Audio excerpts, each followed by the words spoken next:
ఆ కేసులలో ఆ ఎఫ్ఐఆర్ ఫైల్ అయిన దాంట్లో మా పేర్లు నా పేరు కావచ్చు, మా అక్క పేరు కావచ్చు, ఎక్కడ కూడా మా పేర్లు లేవు.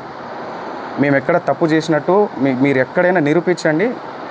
మేము కంపల్సరీగా ఎక్కడైనా రావడానికి సిద్ధంగా ఉన్నాం. బాధితుల పక్షాన మేము నిలబడడానికి సిద్ధంగా ఉన్నాము. కంపల్సరీగా ఇదైతే గట్టిగా చెప్తా. ఆ ఆంజనేయ స్వామి మీద ఒట్టేసి చెప్తున్నా.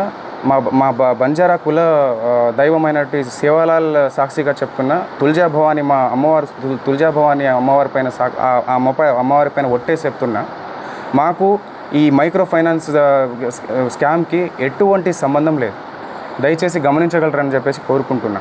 అండ్ ఇంకో విషయం ఏంటంటే, బండి శివ అనే వ్యక్తి వేరు, శివా చౌహాన్ అనే వ్యక్తి వేరు. శివా చౌహాన్ నేను. ఈ బండి శివ అనే పేరుని తీసుకొచ్చి శివా చౌహాన్ అని చెప్పేసి మొత్తం ఈ ట్రోల్స్ ఎందుకు జరుగుతున్నాయో మాకు అర్థం కావట్లేదు.